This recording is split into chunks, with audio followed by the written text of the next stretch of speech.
कहानी की शुरुआत में हम जूलिया और ऑस्कर नाम के दो साइंटिस्टों को बर्फ से भरे हुए एक इलाके में कुछ एक्सपेरिमेंट करते हुए देखते हैं, जिसके लिए उन्हें बर्फीले पानी में बम डालकर कुछ धमाके करने पड़े। तभी उन्हें हेडक्वार्टर्स से कॉल आया। उन्हें चेतावनी दी गई कि उनकी लोकेशन पर बहुत ही खतरनाक तूफान आने वाला है, इसलिए जल्द से जल्द जूलिया और ऑस्कर को वहां से निकलना होगा। उनके नजदीक घूम रही एक रशियन सबमरीन ने कुछ अजीब और तेज आवाज महसूस की, जो उन्हें भी खास समझ नहीं आई। सबसे हैरानी की बात ये थी कि समुद्र की लहरें नीचे से ऊपर की तरफ उठ रही थी। जूलिया के स्कैनर्स अजीब तरीके से काम करने लगे और उनके कैंप के आसपास की बर्फ भी तेजी से टूटने लगी। जूलिया जाने से पहले अपने रिसर्च पेपर्स उठाना चाहती थी, मगर तूफान उनके बहुत ज्यादा करीब पहुंच चुका था, तो ऑस्कर उसे खींचता हुआ स्नो मोबिल तक ले गया। तभी सबमरीन के कैप्टन ने पता लगाया कि ये आवाज किसी जिंदा चीज की है और वो लोग तुरंत उससे बचने की कोशिश करने लगे। लेकिन अचानक सबमरीन से पानी के अंदर ही एक बहुत बड़ी चीज टकरा गई। ऊपर ऑस्कर और जूलिया बर्फ टूटने के कारण जल्दी से भागने की कोशिश कर रहे थे, लेकिन बदकिस्मती से आगे भी बर्फ टूटने लगी। उनकी स्नो मोबिल जो वहां से निकलने का एकमात्र सहारा थी, जलकर राख हो गई और पानी में डूब गई। जल्द ही धमाकों ने उनके कैंप को भी उजाड़ कर रख दिया और बचे हुए साइंटिस्ट धीरे धीरे डूबकर मरने लगे। उधर सबमरीन को भी लगातार नुकसान पहुंच रहा था और लोग बड़ी मुश्किल से अपनी सीट्स पर बैठे थे, क्योंकि सब कुछ जोर जोर से हिल रहा था। थोड़ी कोशिश करने के बाद वो फायर करने में कामयाब हो गए और उससे निकली रोशनी ने पानी में कुछ बड़े बड़े टेंटिकल्स दिखाए। तभी एक आदमी शीशे की स्क्रीन से टकराकर दूर जा गिरा और चोट की वजह से बेहोश हो गया। इससे पहले कि सबमरीन पूरी तरह डूब जाए, एक ऑफिसर ने इमरजेंसी मैसेज दबा दिया और रशियन नेवी के हेडक्वार्टर्स में सबमरीन के गायब होने की खबर पहुंच गई, क्योंकि उस सबमरीन में बहुत जरूरी हथियार थे। इसीलिए वो या तो उसे बचाने और अगर बचा नहीं सकते तो उड़ाने के लिए रेस्क्यू टीम भेजते हैं। इस मिशन को विक्टर लीड करेगा, जो पानी में फंसी हुई सबमरीन के कैप्टन का भाई है। उनका परिवार परेशान था कि कहीं विक्टर भी वहां गायब ना हो जाए। उसकी मां को बहुत ज्यादा टेंशन हो रही थी, इसीलिए उन्होंने विक्टर को एक घड़ी दी, जो कि विक्टर के पिता की थी, जो अब इस दुनिया में नहीं है। उन्होंने कहा कि ये तुम्हारी रक्षा करेगी, वो जहां भी होंगे तुम्हारा ध्यान रखेंगे। उस रात विक्टर डॉक्स पर पहुंचा तो उसे पता चला कि उसके पिता के पुराने दोस्त एडमिरल ओल्शेंस्की भी मिशन पर जा रहे हैं। अब उसे चिंता होने लगी कि मिस्टर ओल्शेंस्की इस काम के लिए कुछ ज्यादा ही बूढ़े नहीं हो चुके हैं। ये बुढ़ा मरेगा, नाम मेरा हो जाएगा। जैसे ही विक्टर सबमरीन में चढ़ा, तभी क्रू मेंबर्स कंप्लेन करने लगे कि उन्हें छुट्टी से जल्दी वापस बुला लिया गया। दूसरी ओर जूलिया और ऑस्कर उस बर्फीले तूफान में भटक रहे थे। फोन से सिग्नल पकड़ने की कोशिश में जूलिया का ध्यान भटक गया और वो एक गहरी खाई में गिरने ही वाली थी कि तभी ऑस्कर ने उसे ऐन वक्त पर पकड़ लिया। उसी वक्त जूलिया के फोन में एक ऑयल रिग का सिग्नल मिला और सिग्नल मिलते ही उसने कॉल मिला दी, लेकिन उस बर्फीले तूफान की वजह से बहुत ज्यादा शोर था और रिग के लोग उसकी बात नहीं समझ पाए। थोड़ी देर बाद सिग्नल चला गया और कॉल कट गई। ऑस्कर अब बहुत फ्रस्ट्रेट हो चुका था। उसने एक फ्लेयर गन आसमान की तरफ चलाई और थकान के मारे जमीन पर बैठ गया। अगली सुबह सबमरीन दूसरी सबमरीन के गायब होने वाली जगह पर पहुंची। बहुत तैयारी के बाद वो लोग पानी में उतरे। जहाज के क्रू ने नोटिस किया कि ओल्शेंस्की विक्टर को एक प्राइवेट रूम में ले गया था, जहां कुछ सीनियर ऑफिसर्स मौजूद थे और उन्हें एक रिपोर्ट पढ़ने के लिए दी गई, जिसे पढ़कर सब लोग बहुत ज्यादा परेशान हो गए। जल्दी ही पुरानी सबमरीन के गायब होने को लेकर अफवाहें फैलने लगी। वहीं दूसरी तरफ जूलिया और ऑस्कर को एक बुई बर्फ में फंसा हुआ मिला। बुई दरअसल एक ऐसा डिवाइस है जो पानी में तैरते हुए आसपास के जहाजों को सिग्नल भेजता है। तब उनके मन में उम्मीद जाग गई कि कोई तो उन्हें ढूंढने जरूर आएगा। इसके बाद वो इधर उधर भटकना बंद करके वहीं रुक गए। जब सबमरीन को बुई का सिग्नल मिला तो दोनों तुरंत उसी दिशा में बढ़ने लगे। अचानक से बहुत सारी वेल्स सबमरीन के चारों तरफ मंडराने लगी, मगर क्रू मेंबर्स भी बिना उन्हें चोट पहुंचाए नीचे जाने की कोशिश करने लगे। एक वेल गलती से स्क्रू हेड से टकरा गई। तभी ओल्शेंकी ने क्रू को सोनार चालू करने को कहा, जबकि विक्टर इस बात से सहमत नहीं था। जब सोनार को एक्टिवेट किया गया तो वेल्स थोड़ी दूर चली गई, लेकिन पलक झपकते ही वापस पास आ गई।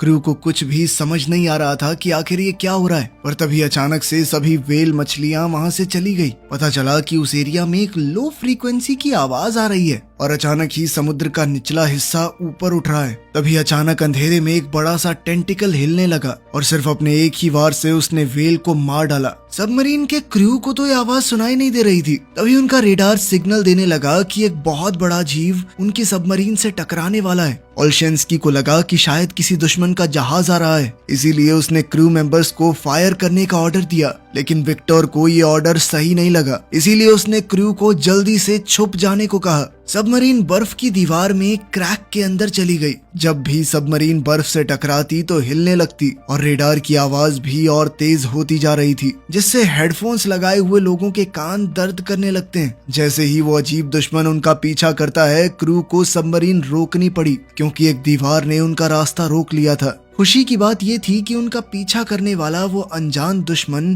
तब तक जा चुका था। जब क्रू सबमरीन के डैमेज का अंदाजा लगा रही थी तो ओल्शेंस्की विक्टर को डांटता है कि उसने बिना सोचे समझे रिस्क लिया। अब उनके पास कोई ऑप्शन नहीं बचा, तो अब उन्हें सबमरीन को ठीक करने के लिए पानी के ऊपर आना होगा। वहीं जूलिया और ऑस्कर कुछ पत्थरों के पास चिपक कर गर्मी लेने की कोशिश कर रहे थे। अचानक बर्फ टूटने की आवाज सुनाई दी और सबमरीन पानी से बाहर निकल आई। सबमरीन में से लोग तुरंत बचे हुए लोगों को देखकर उनसे मिलने के लिए आए, ये पता होने के बावजूद भी कि ये लोग उस सबमरीन के तो नहीं हैं जिसके ऊपर हमला हुआ था। क्रू मेंबर्स ने उनकी बात ध्यान से सुनी। विक्टर ने बुई को चेक किया और फिर ओल्शेंस्की से बात करने गया। ओल्शेंस्की का कहना था कि इन दोनों को थोड़ा खाना देकर यहीं छोड़ दो, क्योंकि हो सकता है कि ये दूसरे देश के जासूस हों। लेकिन विक्टर ने उन पर थोड़ी दया करते हुए उन्हें सबमरीन में बैठा लिया। मरम्मत का काम पूरा होते ही सबमरीन फिर से पानी में चली गई और उन्होंने बुए के पास सर्च करना शुरू किया। मेडिकल चेकअप के बाद जूलिया और ऑस्कर को खाना दिया गया। फिर विक्टर ने उन्हें मैप दिखाकर उनके कैंप की लोकेशन पूछी और साथ ही ये भी पूछा कि क्या उन्होंने कुछ अजीब देखा है। जूलिया बताती है कि उन्होंने वहाँ बड़े बड़े धमाके देखे थे। विक्टर को लगा कि शायद यही उसके भाई की सबमरीन के डूबने की वजह है। सारा क्रू आगे की योजना के बारे में बात करने लगा, लेकिन ओल्शेंस्की ने कहा कि हमें वापस चलना चाहिए क्योंकि थोड़ी देर पहले रडार में जो भी चीज थी वो खतरा वापस आ सकता है। अगर हम पर फिर से अटैक हुआ तो इमरजेंसी सिग्नल भेजना तक मुश्किल होगा। लेकिन विक्टर अपने भाई को ढूंढने के लिए बेचैन था और ऑर्डर देता है कि सबमरीन जूलिया के कैंप की तरफ ले चलो। ओल्शेंस्की ने विक्टर को दूर ले जाकर चेतावनी दी कि ये दूसरी बार है जब उसने गलत फैसला लिया है। अगर एक और बार ऐसा हुआ तो सब कुछ खत्म हो जाएगा। विक्टर ने अपने एक साथी को समझाया कि हमें जल्दी करनी होगी क्योंकि अगर दूसरी सबमरीन में कोई जिंदा है तो उसके पास ऑक्सीजन कम ही बची होगी। तभी जूलिया को एक अजीब सी आवाज सुनाई दी। ऑस्कर कहता है कि ये सोनार की आवाज है जो दूसरी सबमरीन को ढूंढ रही है। खोज कुछ देर तक चलती रही, लेकिन फिर रेडार दिखाता है कि वो अजीब दुश्मन फिर से उनका पीछा कर रहा है। विक्टर ने क्रू से कहा कि पहले की तरह एक छुपने की जगह ढूंढो, लेकिन इस बार उनके आसपास कोई इस तरह की जगह नहीं थी। लेकिन वहीं पास में एक ऑयल रिग मौजूद थी, तो विक्टर ने सोचा कि वहां पर छुपने की जगह मिल सकती है। जब सबमरीन पानी की सतह पर आने के लिए तैयार हो रही थी, तब ऑयल रिग के सभी वर्कर्स समुद्र से उठ रहे बड़े बड़े टेंटिकल्स को देखकर हैरान रह गए। उन्होंने तुरंत अलार्म बजा दिया। टेंटिकल्स रिग पर अटैक करना शुरू कर देते हैं और सारी बिल्डिंग गिरने लगती है। कई जगह तो जबरदस्त धमाके भी होने लगे। बहुत से वर्कर्स ने घबराकर भागने की कोशिश की, लेकिन उनके पास कहीं जाने की जगह ही नहीं थी क्योंकि पूरा का पूरा स्ट्रक्चर ही टूट रहा था। जैसे ही सबमरीन का कांटेक्ट रिग से टूटा तो विक्टर पेरिस्कोप की मदद से ये देखने की कोशिश करने लगा कि आखिर चल क्या रहा है। जब उसने बड़े बड़े टेंटिकल्स को रिग को तबाह करते हुए देखा तो वो डर गया। उसने ये दृश्य स्क्रीन पर भेजा ताकि पूरा क्रू ये देख सके कि वो किससे लड़ रहे हैं, उनका दुश्मन कितना बड़ा है। जब रिग पूरी तरह से खत्म हो गई तो वो अजीब मॉन्स्टर फिर से सबमरीन का पीछा करने लगा, जिसके बाद उन्हें सबमरीन को तुरंत मोड़ना पड़ा।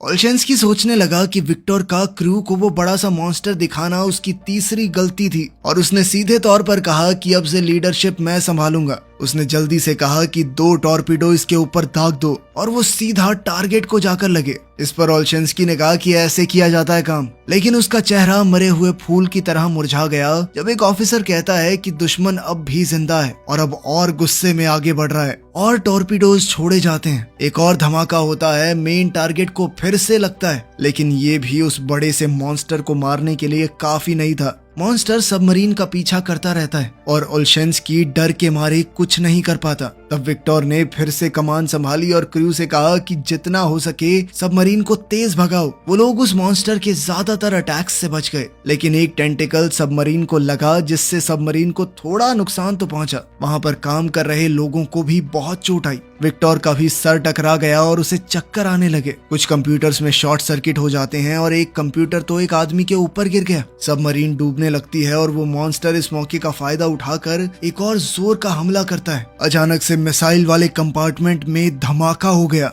वहां पर बुरी तरह से आग लग गई, जिसके बाद जहाज के क्रू ने वहां पर वेंटिलेशन बंद करके एरिया को पूरी तरह सील कर दिया। 7 लोगों ने वहीं रुककर एक्सटिंग्विशर की मदद से आग को बुझाने की कोशिश की, लेकिन टेंटिकल के एक और जबरदस्त वार से सबमरीन तेजी से नीचे गिरने लगती है। रेडार दिखाता है कि उस जानवर ने उन्हें चारों तरफ से घेर लिया है। जब क्रू ने ध्यान से देखा तो पता चला कि वो मॉन्स्टर एक क्रैकन है, आज के ऑक्टोपस का एक बहुत बड़ा रूप। क्रैकन के बारे में पुराने समय में बहुत सी कहानियां लिखी गई हैं। अब क्योंकि उनके पास एक आखिरी मिसाइल बची है तो उसे बहुत सोच समझ कर इस्तेमाल करना होगा। वो लोग आपस में डिस्कशन करने लगे कि आगे क्या करना चाहिए। विक्टर ने कहा कि सबमरीन को साइलेंट मोड पर ले जाओ, क्योंकि समुद्री जानवर आमतौर पर आवाजों से शिकार करते हैं। इसी वजह से टॉर्पीडो रूम में मौजूद वर्कर्स को आग बुझाने का काम रोकना पड़ता है, जिससे वहां पर कार्बन डाइऑक्साइड और कार्बन मोनोऑक्साइड के लेवल बढ़ने लगे। क्रैकन की आवाज कम्युनिकेशन ऑफिसर के कानों में बुरी तरह चुभ रही थी।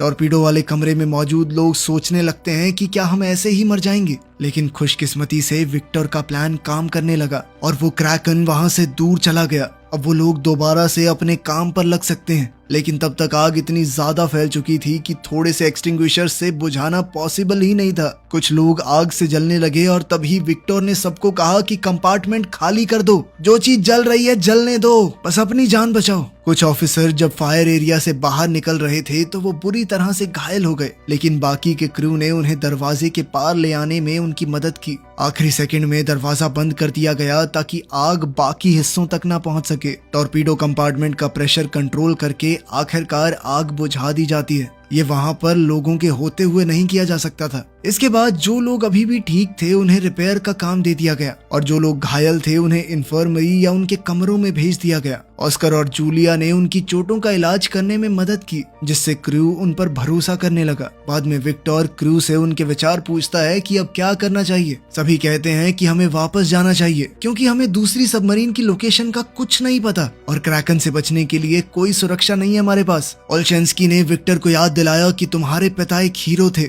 जो एक सबमरीन इंसिडेंट में लोगों को बचाते हुए शहीद हुए थे। काफी सोचने के बाद अब विक्टर भी मान गया कि वापस चलने में ही भलाई है। जब सबमरीन घर लौटने लगी, विक्टर अपने पिता की लिखी हुई आखिरी चिट्ठी पढ़ता है। तभी जूलिया उसके कमरे में आई और देखती है कि वहां पर कुछ पक्षी थे। विक्टर ने बताया कि उन्हें ऑक्सीजन लेवल चेक करने के लिए रखा गया है।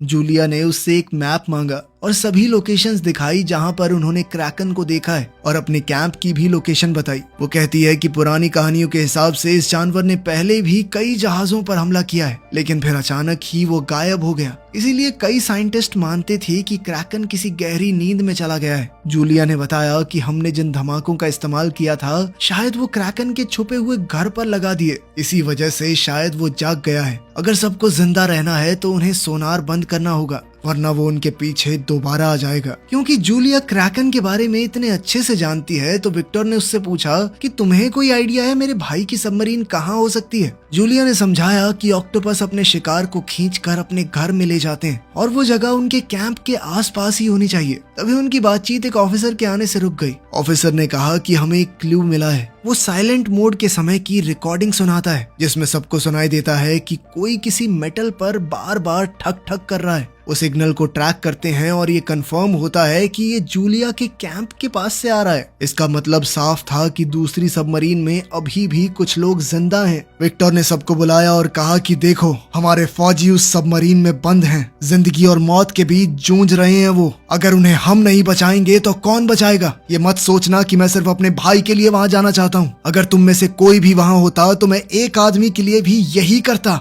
जिसके बाद उसने अपने साथियों को सीधे ऑर्डर दिया कि सबमरीन को जूलिया के कैंप की तरफ ले चलो। अचानक मशीन और दीवारों में से नट बोल्ट्स निकलने लगे, ग्लास और लाइट्स टूट गई। इसका मतलब था कि सबमरीन ज्यादा गहरे पानी में चली गई है, जिस वजह से वो लोग सबमरीन को थोड़ा ऊपर लेकर गए। तब एक ऑफिसर ने नोटिस किया कि हम तो कुछ अलग ही जगह पर आ चुके हैं। विक्टर ने कहा कि हमें एक मिनी सबमरीन भेजनी चाहिए इस जगह को अच्छे से देखने के लिए, क्योंकि मिनी सबमरीन का पायलट पिछले अटैक में इंजर्ड हो गया था। तो विक्टर ने कहा कि मैं खुद जाऊंगा और तब तक ओलशेंस्की कमांड में रहेंगे।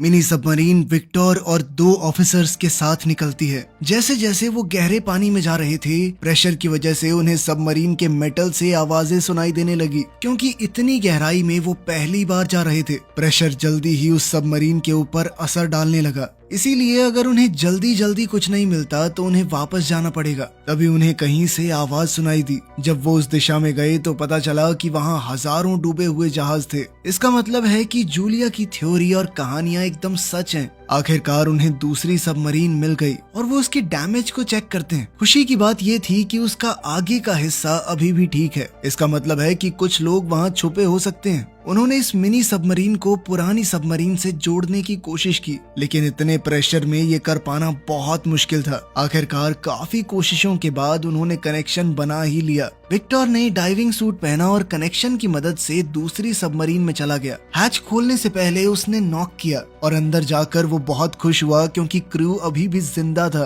उसका भाई अलेक्जेंडर भी। उन्होंने एक खबर मेन सबमरीन को भेजी और वहाँ पर सभी लोग खुशी से जश्न मनाने लगे। अलेक्जेंडर समझ रहा था कि उन्होंने सबमरीन को साइलेंट मोड पर रखा होगा ताकि क्रैकन का ध्यान न जाए, और उसने बीच बीच में ही सिग्नल भेजा। विक्टर ने जितने ज्यादा लोग फिट हो सकते थे उतने मिनी सबमरीन में भेजे, लेकिन सबको बचाने के लिए 2 बारी लगेंगी। विक्टर ने फैसला लिया कि वो अपने भाई के साथ यहीं रुकेगा और एक मैकेनिक को आखिरी पायलट के साथ भेजा गया। उन्होंने सबमरीन के अगले हिस्से पर एक ट्रैकर लगा दिया ताकि उनकी लोकेशन खो न जाए, लेकिन फिर उन्हें याद आया कि क्रैकन भी तो इस सिग्नल को पकड़ सकता है, जिसके बाद उसे बंद कर दिया गया। जब मिनी सबमरीन ने वहां से टेक ऑफ किया तो पूरी सबमरीन एक बार के लिए हिल गई, लेकिन नीचे नहीं गिरे। जल्द ही वो लोग मेन सबमरीन तक पहुंच गए और बचाए गए लोगों का इलाज शुरू हो गया। सबमरीन को चला रहा पायलट दूसरी ट्रिप करने लायक नहीं था, तो जूलिया ने ऑस्कर को मदद करने को कहा। ऑस्कर पहले सबमरीन में काम कर चुका था, तो वो मान भी गया। जब मिनी सबमरीन वहां से निकली तब ओलशेंस्की ने रेडार में देखा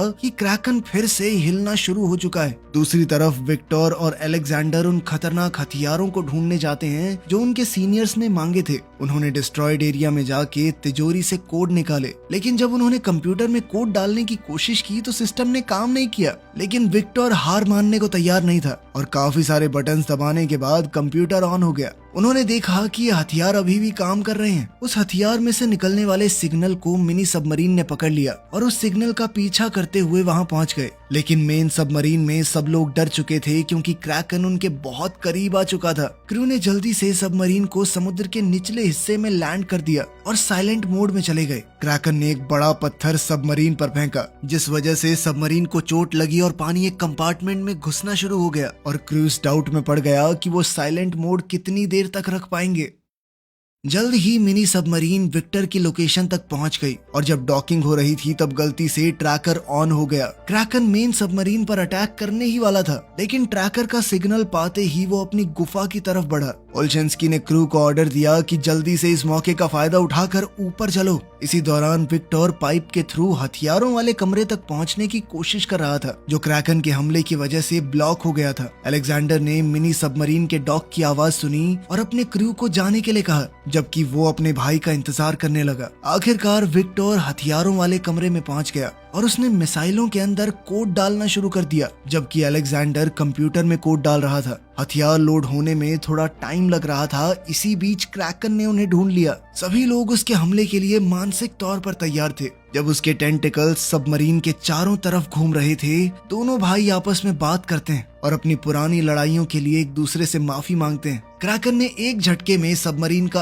आधा हिस्सा तोड़ दिया, लेकिन वो हिस्सा तो पहले ही खाली था। क्रैकन अब दोबारा अटैक करने ही वाला था। दोनों भाइयों ने एक साथ बटन दबा दिया ताकि हथियार फायर हो सके। अब पानी सबमरीन में घुसने लगा तो विक्टर जल्दी से पाइप के थ्रू वापस अलेक्जेंडर के पास गया। वो हथियार जल्द ही खुद ब खुद फटने वाले थे, तो दोनों भाई तेजी से निकलने की कोशिश करते हैं। सबमरीन अब डूब रही थी और जोरदार लहरों की वजह से कॉरिडोर में पानी आ रहा था, जिस वजह से दोनों भाई अलग हो गए। विक्टर ने अलेक्जेंडर को ढूंढते हुए उसका हाथ पानी से बाहर निकलते हुए देखा। विक्टर ने तुरंत उसका हाथ पकड़ा और अपने पास खींचने लगा, जब तक अलेक्जेंडर सही सलामत उसके पास नहीं आ गया। दोनों भाई सीढ़ियां चढ़कर मिनी सबमरीन में घुस गए और दरवाजा बंद कर लिया ताकि पानी अंदर ना आ सके। अब सिर्फ 2 मिनट बचे हैं धमाके के लिए, लेकिन मिनी सबमरीन लॉन्च नहीं कर पा रही थी। जब वो लोग मेन सबमरीन के साथ जुड़े जुड़े नीचे गिरने लगे तो विक्टर को इमरजेंसी लीवर याद आया। उसे खींचते ही मिनी सबमरीन आखिरकार डिस्कनेक्ट हो गई। फिर वो तेजी से निकलते हैं और हथियारों के फटते ही जो शॉक वेव निकली, उन्होंने मिनी सबमरीन को समुद्र में घुमा दिया।